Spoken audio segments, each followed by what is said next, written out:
جس رسول نے کہا تھا کہ نماز میں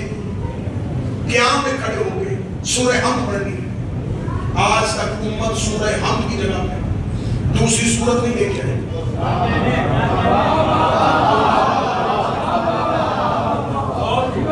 آج تک امت سے یہ نہیں ہو سکا کہ ٹھیک ہے بہت عرصہ ہو گیا ہمیں سورہ حمد پڑھتے ہوئے،